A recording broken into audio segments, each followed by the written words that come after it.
Hello friends, नमस्ते। Welcome to my YouTube channel. आज के इस टैक्स टॉक के एपिसोड में हम आपके साथ इनकम टैक्स का एक इम्पोर्टेंट प्रोविजन डिस्कस करेंगे। आज हम आपके साथ बात करेंगे टैक्स डिडक्टेड एट सोर्स यानी कि टीडीएस के बारे में, उससे रिलेटेड बहुत सारी बातें सरलतापूर्वक, ताकि आपको टीडीएस का कंसेप्ट कंप्लीटली क्लियर हो जाए।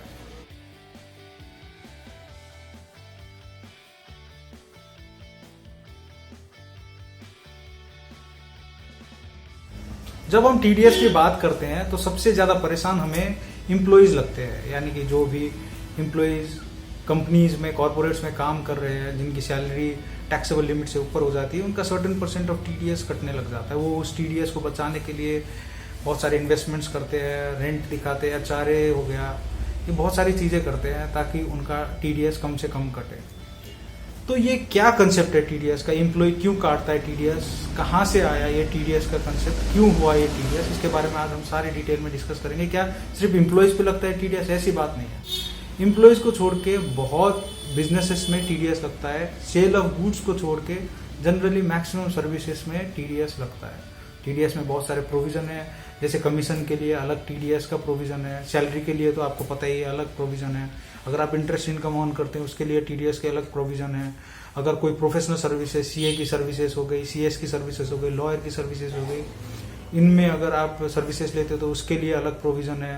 उसके बाद कॉन्ट्रैक्ट्स आप करते हो उसके लिए अलग प्रोविजन है, और रेट्स अलग अलग है सबके।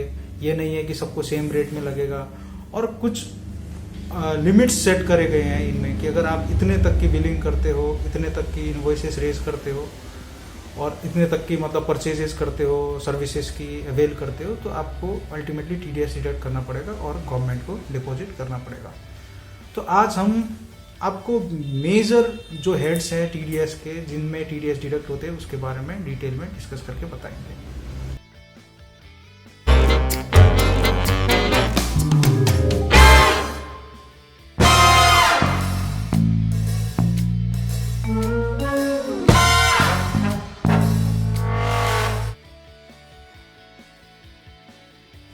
तो दोस्तों, सबसे पहले समझते हैं कि टीडीएस का कंसेप्ट क्या है। जब हम इनकम टैक्स डिपार्टमेंट की वेबसाइट में जाकर पूछते हैं कि टीडीएस होता क्या है, तो वो बोलता है कि ये कंसेप्ट टीडीएस का टैक्स कलेक्ट करने का है। कहाँ से? From the very source of the income. यानी कि इसने दो वर्ड दिए, एक डिडक्टर और डिडक्टी, जिसको मैं बाद में डिटेल में डिस्कस करूँ। और ये आने का मकसद ये है कि ताकि टैक्स इवेड ना हो। हम सोर्स ऑफ इनकम से ही टैक्स उठा ले कि हमें ट्रेल पता चल जाएगा कि सर्टेन पर्सन ने इतना पैसा कमाया है। उसके बाद हम सर्टेन फंड भी कलेक्ट कर सकते हैं, जो फंड करंट ईयर में ही मिल जाएगा और ओनली टाइमली बेसिस पे मिल जाएगा। एज ए एडवांस गवर्नमेंट के पास पैसा आने लग जाएगा ऑन द सेम ईयर जिसमें वो ऑन कर रहा है। तो इसके पीछे दो है मेजर कंसेप्ट। एक तो ट्रेल पता चल जाएगा कि किस पर्सन ने कितना इनकम टैक्स कमाया। दूसरा, गवर्नमेंट के पास फंड जनरेशन जल्दी जल्दी हो जाएगा। तो ये दो रीजन की वजह से टीडीएस का कंसेप्ट आया है। मैं इसको और सिंप्लीफाई करने की कोशिश करता हूँ। देखिए, जनरली क्या होता है कि एक सोर्स ऑफ इनकम होता है। मैं एग्जांपल लेता हूँ, एक कंपनी है जो रेंट पे करती है किसी पर्सन को, ठीक है, मतलब उस पर्सन का रेंटल इनकम है। तो वो कंपनी क्या करती है? अपना रेंट पे करती है। रेंट कर पे करने के बाद वो जो सर्टेन पर्सन है, वो पर्सन क्या करेगा? उस पे टैक्स डिपॉजिट कराएगा गवर्नमेंट को। ये ओरिजिनल कंसेप्ट है कि टैक्स इनकम हुआ, इनकम पे टैक्स पेमेंट होगी, ठीक है। अब जब टीडीएस का कंसेप्ट प्ले में आता है तो क्या होता है कि जो कंपनी है, जो यहाँ पे टेनेंट है, जो कंपनी जिसने रेंटल इनकम दिया, जो सोर्स ऑफ रेंटल इनकम है, वो क्या करेगी कि उस पैसे में से सर्टेन परसेंटेज, यहाँ पे हम बात करें तो रेंट में 10% का टीडीएस लगता है, और यहाँ पे वो क्या करेगा कि 90% ऑफ द मनी वो किसको दे देगा? अपने ऑनर को दे देगा, जो लैंडलॉर्ड है उसको दे देगा। बचा हुआ 10% गवर्नमेंट को डिपॉजिट करा देगा सेक्शन 194I में। तो ये कंसेप्ट है टीडीएस का। तो कौन सी बेसिस में टीडीएस डिडक्ट होता है? क्या कोई प्रोविजंस है इनकम टैक्स में जिनके बेसिस पे टीडीएस कटता है? तो बहुत सारे प्रोविजंस है। अगर मैं बात करूं कुछ में मेजर टीडीएस के सेक्शंस की बात करूं तो सेक्शन 192 है जो सैलरी में लगता है। उसके बाद सेक्शन 194C है, कॉन्ट्रैक्ट में लगता है। फिर सेक्शन 194J है, प्रोफेशनल इनकम में लगता है। उसके बाद 194I है, रेंटल इनकम में लगता है। और बहुत सारे हैं जहाँ जहाँ भी इनकम अराइज होता है, सेल ऑफ गुड्स को छोड़ के मेजरली हर जगह पे ऑलमोस्ट टीडीएस का कंसेप्ट, जहाँ जहाँ गवर्नमेंट ने एग्जेम्प्ट करा है उसके अलावा जनरली जहाँ जहाँ भी इनकम जनरेट होता है वहाँ पर टीडीएस का कंसेप्ट वहाँ पे आ जाता है। तो रेट क्या है टीडीएस लगने का? रेट ये है, रेट क्या है, रेट डिस्कस करते हैं। तो अगर आपकी सैलरी इनकम है तो आपका जो स्लैब रेट है, वो जो कंपनी है, जो आपका एम्प्लॉयर है, वो क्या करेगा, आपके स्लैब रेट कैलकुलेट करेगा और उस पर आपका टीडीएस कैलकुलेट करके टीडीएस को डिडक्ट करेगा, गवर्नमेंट को डिपॉजिट कर देगा। बाकी केसेस में तो टीडीएस का जो रेट है वो 1% से लेकर 20% के बीच में वेरी करता है। किसी का 1% है, किसी का 2% है, 5% है, फिर 10% भी है। और अगर आपने इन सब में पैन फर्निश नहीं कर रखा तो उस केस में डायरेक्ट 20% टीडीएस लग जाता है। तो कंसेप्ट ऑफ टीडीएस में रेट वेरी करते हैं depending on the income generation, मतलब कौन से हेड है। अगर सैलरी है तो स्लैब रेट लग गया, ऐसे रेंट है तो मैंने बताया 10% लग गया अगर हाउस रेंट पे है। पर अगर मशीनरी रेंट पे है तो इस पर 2% का कंसेप्ट है। फिर उसके बाद कॉन्ट्रैक्ट में 1 और 2% का कंसेप्ट है। तो बहुत सारे रेट्स हैं जो आपको यहाँ पे देखने को मिलेंगे। अब मैं आपको और सिंप्लीफाई करके चीज़ें बताता हूँ। जैसे एक टीडीएस में आपको माना जाए तो 3 पार्टीज होंगे। एक डिडक्टर होता है, एक गवर्नमेंट हो गई, तीसरी डिडक्टी हो गई। एक एक करके तीनों को डिस्कस करेंगे। अब गवर्नमेंट को डिस्कस करने की जरूरत नहीं है, पर डिडक्टर और डिडक्टी को हम डिस्कस कर लेते हैं। जो डिडक्टर है वो कंपनी भी हो सकता है, एचयूएफ भी हो सकता है, इंडिविजुअल भी हो सकता है, किसी भी एंटिटी, कोई भी एंटिटी हो सकता है। तो वो क्या करता है, सबसे पहले टैन नंबर के लिए अप्लाई करता है। जब उसकी लाइबिलिटी बन जाती है टीडीएस डिडक्ट करने की, तो वो टैन नंबर के लिए अप्लाई करेगा। टैन नंबर का फुल फॉर्म होता है टैक्स डिडक्शन अकाउंट नंबर। जब वो टैन नंबर का अप्लाई करेगा उसके बाद वो क्या है, वो डिडक्टर बन जाता है जो टैक्स डिडक्ट करता है लोगों का। वो सोर्स ऑफ इनकम भी है और टैक्स डिडक्ट भी करेगा।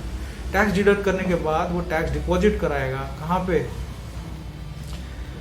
इनकम टैक्स डिपार्टमेंट को ऑनलाइन डिपॉजिट करा देगा अगले महीने के 7 तारीख के अंदर। उसके बाद वो पर्सन इस चीज़ की जो टोटल डिटेल्स है, जो इसकी सारी की सारी विवरण है, वो गवर्नमेंट को क्वार्टरली रिटर्न के थ्रू सबमिट करेगा। दूसरी तरफ आता है डिडक्टी, जिसका टैक्स कट जाता है।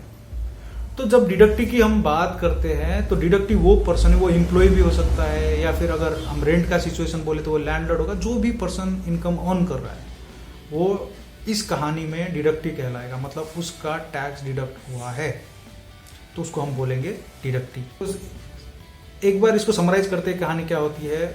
इनकम अर्न हुआ, फिर उसके बाद क्या करेगा, जो डिडक्टर है वो टैक्स को डिडक्ट करेगा, टैक्स को डिपॉजिट करेगा, डिपॉजिट करने के बाद रिटर्न फाइल करेगा, और रिटर्न फाइल होने के बाद जो टीडीएस सर्टिफिकेट है वो डाउनलोड करेगा, डाउनलोड करके डिडक्टी को देगा। डिडक्टी अपनी इनकम टैक्स रिटर्न फाइल करते हुए उस टीडीएस को क्लेम करेगा। ये इसका कंप्लीट साइकिल है, जिस साइकिल के थ्रू ये टीडीएस का पूरा कंसेप्ट घूमता है। अब बात ये है कि अगर ये जो डिडक्टर है उसने डिडक्ट तो कर लिया पैसा और गवर्नमेंट को डिपॉजिट नहीं कराया, तो मेरा पैसा तो खा गया। वो डिडक्टी के दिमाग में ये चीज़ आ सकती है। तो गवर्नमेंट ने अच्छी खासी पेनल्टी और इंटरेस्ट लगा रखी है। अगर आप टीडीएस डिडक्ट नहीं करते तो भी इंटरेस्ट लगा रखा है। उसके बाद अगर डिडक्ट करने के बाद डिपॉजिट नहीं करा तो और ज़्यादा इंटरेस्ट है। मतलब डिडक्ट नहीं किया 1% इंटरेस्ट पर मंथ, और डिडक्ट करके डिपॉजिट नहीं किया 1.5% इंटरेस्ट पर मंथ, और टीडीएस की रिटर्न फाइल नहीं करी तो 200 रुपये पर डे के हिसाब से पेनल्टी भी लगा देते हैं। जितना टीडीएस पर maximum up to the amount of TDS, जितना भी टीडीएस कटना है उतना पेनल्टी लग जाता है। तो पॉइंट ये है कि अच्छी खासी पेनल्टी डिडक्टर पे लगाया हुआ है गवर्नमेंट ने, ताकि वो अपने सारे कंप्लायंसेस करे। तो चांसेस कम है कि अगर टीडीएस आपका कटा हुआ है तो डिपॉजिट ना किया हो, अगर नहीं किया है तो डिडक्टर को अच्छी खासी पेनल्टी और इंटरेस्ट पे करना पड़ता है। अब मेरे कोई भाई बंधु है जिनको लगता है कि नहीं, मेरा टीडीएस नहीं कटना चाहिए, मेरी इनकम इतनी नहीं है, पर सामने वाला टीडीएस काटे जा रहा है, या फिर मेरे को कम टीडीएस डिडक्ट करना चाहिए। तो ये प्रोविजन भी है इनकम टैक्स में, जिसके थ्रू आप अपने इनकम टैक्स ऑफिसर्स के साथ बात करके अप्लाई कर सकते हैं एप्लीकेशन कि आपको लोअर टैक्स डिडक्शन का सर्टिफिकेट दे दे। तो वो जैसे सर्टिफिकेट आपको मिल जाता है, आप डिडक्टर को दे दीजिए, डिडक्टर उस सर्टिफिकेट के बेसिस पे आपका टीडीएस को क्या करेगा, कम या ज़्यादा करेगा। अब ये जनरली सैलरी के केस में इम्प्लाई नहीं होता है, क्योंकि आप सारे डिडक्शन लेने के बाद जनरली आपका टैक्सेबल इनकम वो रहता ही है जो दिख रहा है।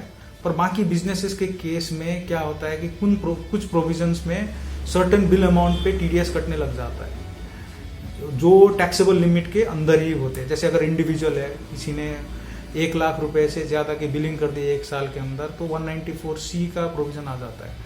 पर 1 लाख रुपए में इनकम तो आपकी 1 लाख नहीं होगी, और 5 लाख तक तो टैक्स होता भी नहीं है। तो इस सिचुएशन में आप क्या कर सकते हैं, लोअर टैक्स डिडक्शन के लिए बात कर सकते हैं, एक सर्टिफिकेट ले सकते हैं, और आपका टीडीएस उसी अकॉर्डिंग डिडक्ट होगा जिस अकॉर्डिंग में आपने सर्टिफिकेट ले रखी है। तो आखिरी में कुछ फॉर्म्स के बारे में डिस्कस कर लेते हैं। मेजर सर्टिफिकेट्स काइंड ऑफ है जिनके बारे में आपने बहुत हवा सुना होगा, तो उनको भी डिस्कस कर लेते हैं। सबसे पहले डिस्कस करते हैं फॉर्म 16 को। बहुतों ने सुना होगा फॉर्म 16। जब आप एम्प्लॉई हैं तो टैक्स रिटर्न फाइल करना है, तो आपको लगा होगा, सब ने बोला होगा फॉर्म 16 दे, फॉर्म 16 दे।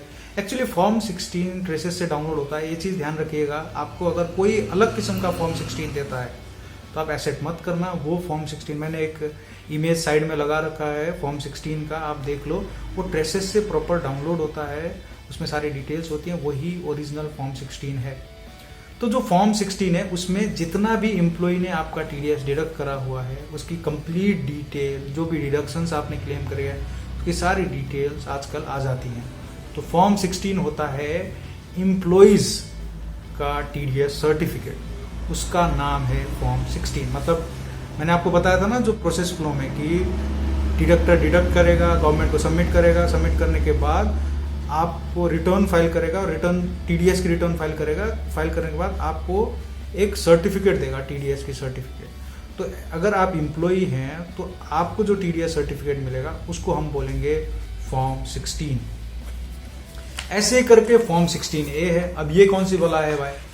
फॉर्म 16A वो है कि जिसमें सैलरी के अलावा जिसके भी टीडीएस कटे हुए हैं, नॉन सैलरी पर्सन, अगर रेंटल इनकम की वजह से टीडीएस कटा है, आपका कोई और कॉन्ट्रैक्ट के उस पर टीडीएस कटा है, प्रोफेशनल इनकम के उस पर टीडीएस कटा है, तो आपको जो टीडीएस का क्या कहते हैं सर्टिफिकेट मिलेगा वो फॉर्म 16A में मिलेगा।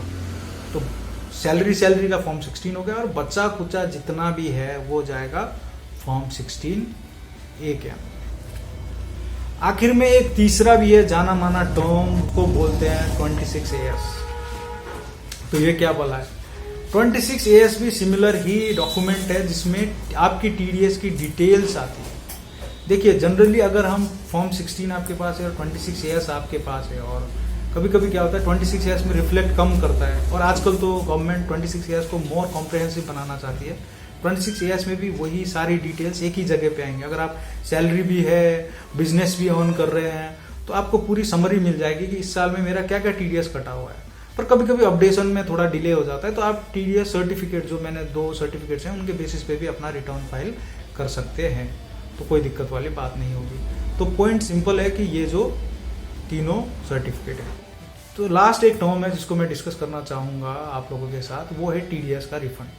तो क्या टीडीएस डिडक्ट होने के बाद वो रिफंड मिल जाता है, या फिर बहुत सारे लोग अपने टीडीएस के रिफंड मिलेगा बोल के बात करते रहते हैं।